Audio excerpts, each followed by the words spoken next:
technique. He can run through people. Where I question him and whether he'll ever be a top player is. Yes, people, welcome back to another episode of the One Upfront podcast. This week we are hitting up game week 6.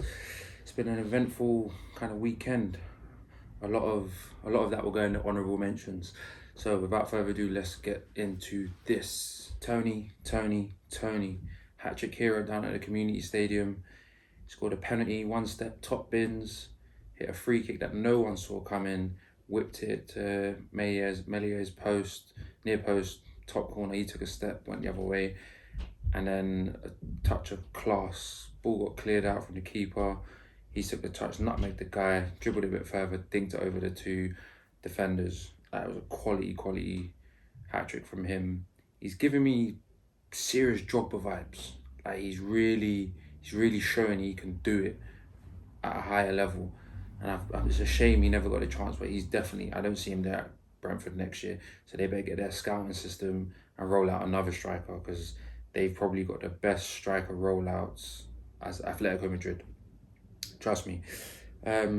Leeds, they played into Brentford's hands, I think. They was very naive. That press game's not always going to work, especially when you leave yourself vulnerable to counter-attacks. To Tony and Bremo, Wissa when he came on that day. They played into the hands of naive, set pieces, long throws, all of that stuff. Brentford's game. So Brentford really did well there. I think Leeds did get bumped by VAR, which should probably be a highlight of this episode. Got bumped by VAR, should have been given a penalty, but it wasn't. And then there was a cheap free kick given afterwards, and that's what got the Jesse Marsch sent off. So he overreacted, but I don't think it would have changed the outcome of the result. I think Brentford still had more than enough to deal with Leeds. But yeah, bright on, shine, too much for the Foxes. So Nacho grabbed the goal in the first 50 seconds. You thought Leicester were onto something. You thought, all right, the bounce back is now. And then Brighton, the good form that they're in, just showed up to fight to come back. And I was like, all right, 2-1. It's looking a bit shaky. It's like end to end. Who knows what? And then Daka equalised from a great Tillemans pass over the top. He got onto it and wasn't sure if he was going to finish, but he slotted it away neatly. And we thought, okay, it's looking like a score draw. Then McAllister scores a screamer out of nowhere.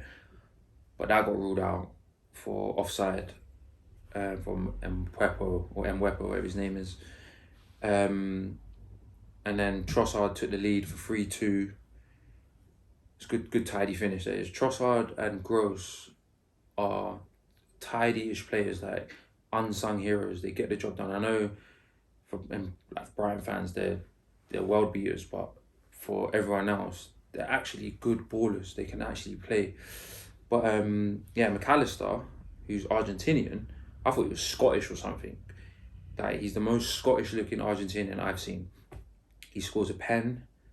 So his screamers got ruled out. He's nicked the pen, scored the pen, and then he scored this worldy free kick, like Beckham, Greece-esque, like tidy. It was like Brighton kind of just dismantled Leicester. And Leicester are in serious trouble. They need to sort out their back four, because Ndidi and Evans are not it. And then they need to figure out if Vardy's their main focal point, or they're just going to play Barnes, Daka, and Nacho, or just high and just sit back for the rest of them, because they need to sort that out ASAP. Hearts in mouth. 2-0 down at half time. Forest were leading against Bournemouth. 2-0. They were 2-0 down at half time. Most teams are getting think we're going to struggle here. And Bournemouth, who've just come from a 9-0 last day. I think they had a 0-0 during the week. They're not looking great, but I don't know what Gary O'Neill's halftime team talk was, but it must have been Klopp-esque, because they came out flying. I think Billin hit an absolute rocket. He's like a poor man's Huddleston. He hit an absolute rocket. That set the tone, I think. And then Solanke got a deflected overhead kick. Then hard work and persistence got him to assist the winner for Anthony.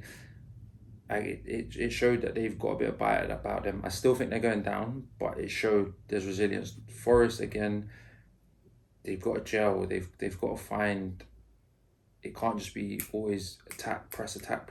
They've got to kind of close up games a bit. They're a bit vulnerable for goals. I think that's going to be Forest's problem. They leak too many goals. United against an Arsenal. Like, Arsenal look the real deal right now. Can't lie. Even though they lost today 3-1, they look the real deal. It's the strongest I've seen an Arsenal team look in years. And it pains me to say it. They look serious. Obviously, as I said, they'll lose their first game in September. If you look back on the previous episodes, it's now September 4th. They lost their first game. But this wasn't the September I was talking about. It was when the Europa League starts for them. That's when they're going to start struggling. And we'll see what they're really made of now that they've taken the L. But to the game itself, Anthony made his debut after his 85.4 million transfer. And he scored in his debut. Tidy finish. Other than that, didn't really do much. Flashes of skills here and there, but he got a goal in his debut. You couldn't ask for much more. Saka got the equaliser. It was pretty much a similar goal, but it was just in a similar position. It was just tucked through. It was either Dalot's legs or Varane's leg, one of the two. But it was a tidy finish. And then Rashford double. We're talking breaking through the high defensive line. And why you play a high line against Man United, I do not know. All the runners that they have, very stupid. And they beat it twice. One with Rashford from a through ball from Fernandes, and one with, I can't remember who put the ball through, but it was Ericsson ran through, did the goal that everyone hates on FIFA, tap it across the box, and Rashford slotted it in. 3-1. Are United really back? We will see, but it was a great win for them. The last few games, they've shown a real solidarity to say that they might really be back for top 4. Who knows? Ten Hag might be the guy after all. We'll see. Honourable mentions. VAR. That's the honourable mention this week. The VAR at Stamford Bridge for West Ham. The foul on Mendy. I'm a Chelsea fan. That was not a foul. It should have been 2-2. It was not a foul. Keeper's come out, blocked Bowen, took the ball through, but he hadn't had the ball under control. Bowen's trailing leg hit his shoulder, and then they went on to score. It wasn't a foul. It happens all the time, especially when the keeper comes out, slides, win the ball, players go through. It's never a foul given. They just play on from where it is. So just because it was, to me, a goal was scored, doesn't make it a foul, any more of a foul than when they let it play on any other time. It was because Mendy was holding his arms and keepers get this special protection. Who knows?